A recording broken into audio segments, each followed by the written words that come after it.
Part 2. The press conference that felt like a drama premiere. The morning after the night Seoul stopped breathing, Seoul awoke buzzing with an electricity that was impossible to ignore. By dawn, the Han River kiss had been replayed millions of times across every social media platform. News anchors spoke in hushed tones as if announcing the ending of a long-running series, while fans typed in all caps, swearing they hadn't slept a wink since the moment the clip surfaced. At exactly 8:05 a.m., both Chang Wook's and Nam Ji-hyun's agencies dropped the same unexpected bombshell, a joint statement. "We thank fans for their long-standing support. Chang Wook and Nam Ji-hyun have shared a deep friendship for years, and this has naturally developed into a romantic relationship. They have decided to share this with the public openly. A joint press conference will be held at 11 a.m. at the Grand Hyatt Seoul." The announcement was short, but it was enough to ignite total chaos. The world rushes in.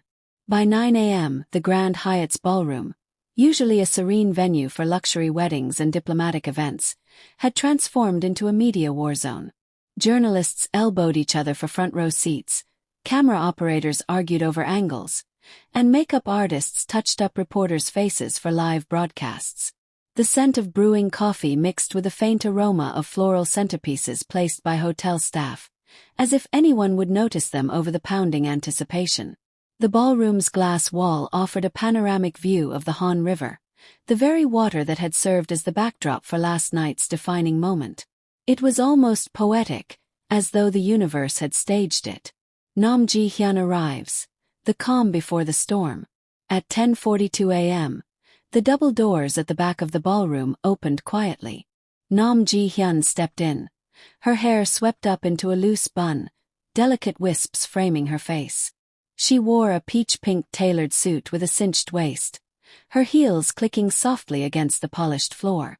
For someone about to face an army of flashing cameras, she seemed calm, but the subtle tapping of her thumb against her index finger betrayed her nerves.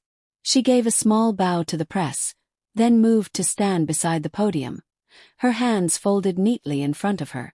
The cameras fired instantly, the sound of shutters almost rhythmic, like rain on a rooftop. The entrance everyone was waiting for. At 10:58 a.m., the hum of conversation was cut short by a single sound, the creak of the door hinges.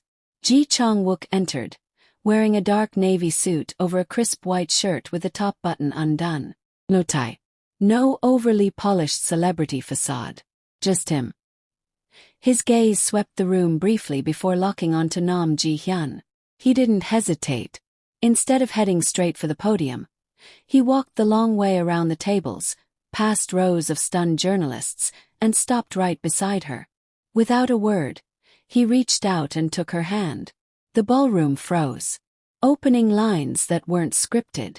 Chang Wook stepped to the microphone first, still holding her hand. His voice was calm, steady, but it carried an unmistakable weight. "Good morning. I'm Chang Wook, and I'm here today. Not as an actor, not as a public figure, but as a man in love." The room erupted in a flurry of clicking cameras and muffled gasps. Some journalists exchanged looks that said, "We're not in a press conference. We're in the middle of a drama finale." Nam Ji-hyun stepped forward. She didn't need notes. She didn't need a speech. She simply looked out at the sea of faces and said, "We've been friends for a long time, but we've also been hiding something for a long time. And after last night, hiding doesn't feel right anymore." Her voice trembled on the last word, but her hand never left his. The moment that broke the press. A bold reporter from Dispatch raised his hand. "Chang Wook's why last night?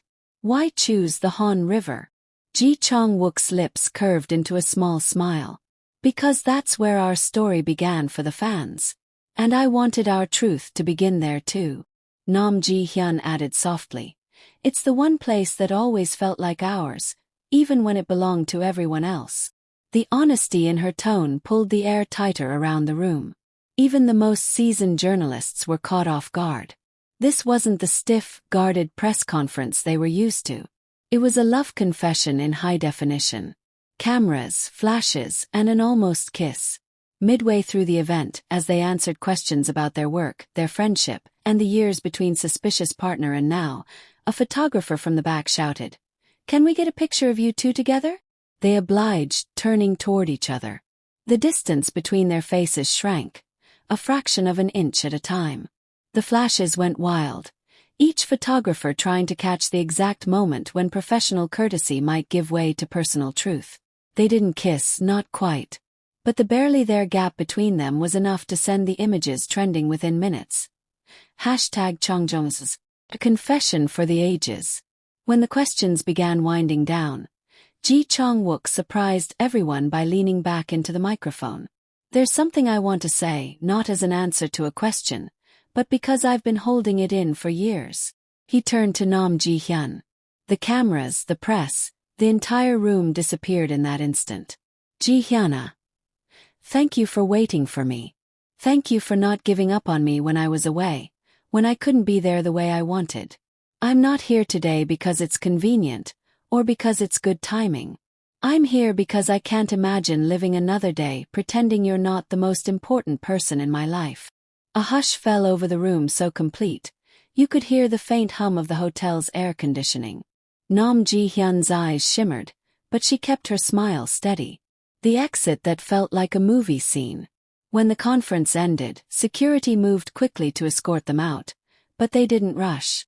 Chang Wook and Hyun walked together, hand in hand, down the center aisle as if it were a red carpet.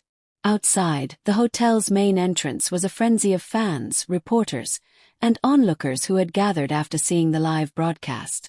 The moment the couple appeared, screams and cheers erupted, mingling with the sound of camera shutters. Chang Wook guided Hyun toward a waiting car, shielding her from the crush of bodies.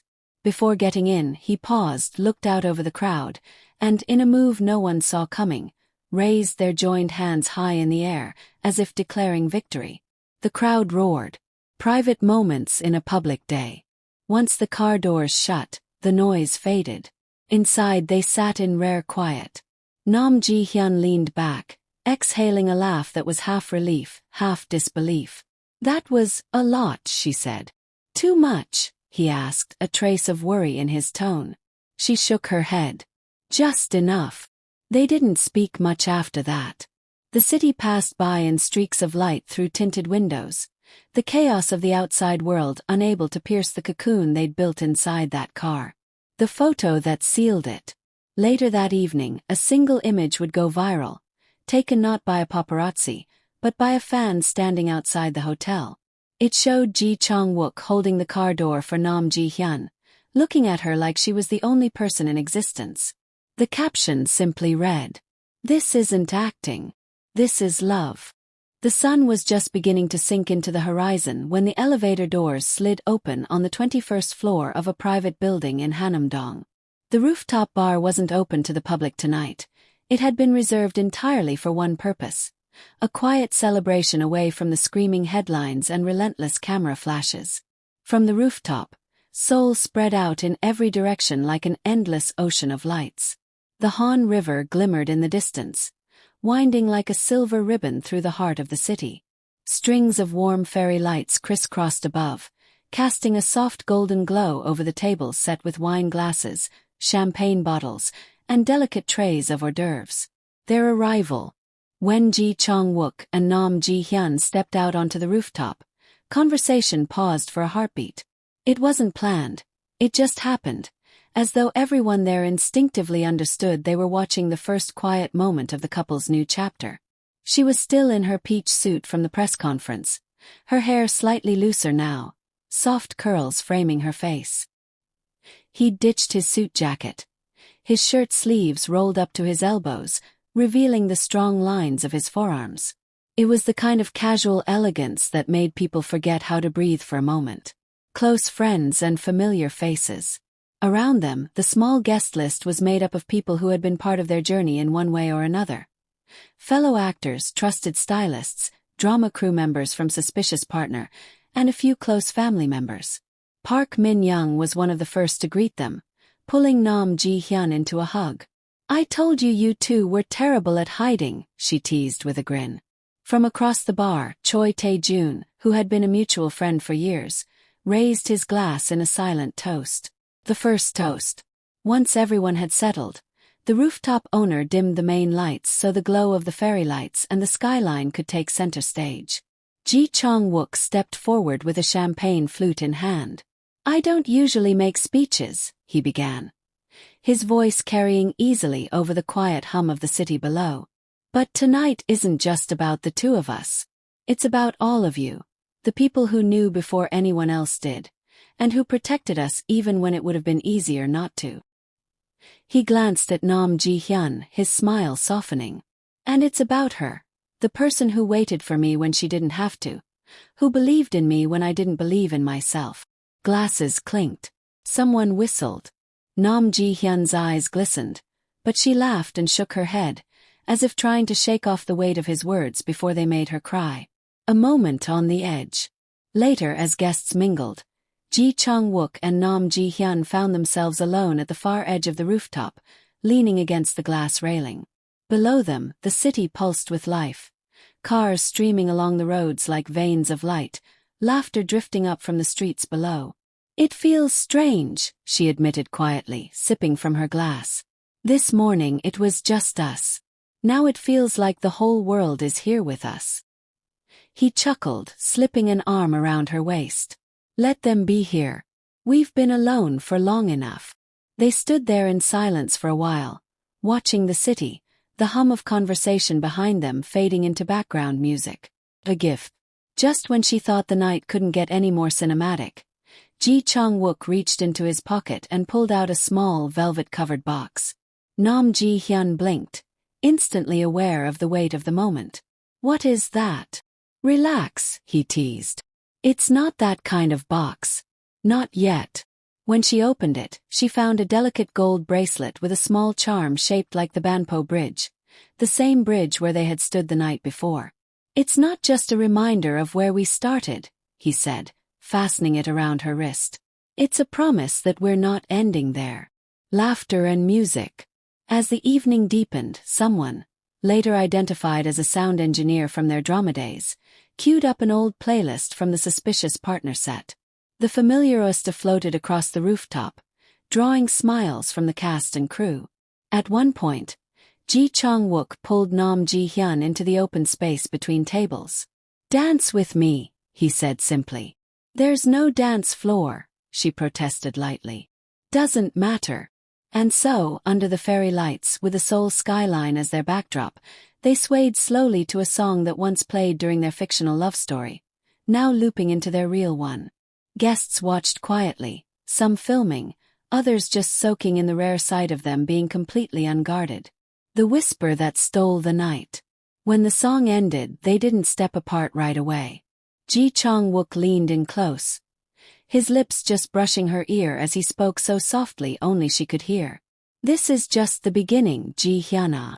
Her smile in that moment was so unshakable, so quietly luminous, that several guests later swore it was more memorable than the press conference itself.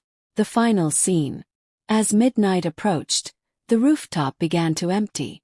Friends hugged goodbye, promising to meet again soon. The fairy lights dimmed, and the soft music faded into the sound of the night breeze. Chang Wook and Nam Ji-hyun lingered at the railing again, her head resting on his shoulder. The Han River shimmered in the distance, exactly as it had the night before. "Think they'll ever get tired of us?" she asked, half teasing.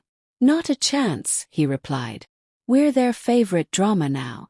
And in that quiet, with the city still buzzing beneath them and the sky stretching endless above, they let the moment sink in, not as actors, not as public figures, but simply as two people who had finally stopped hiding.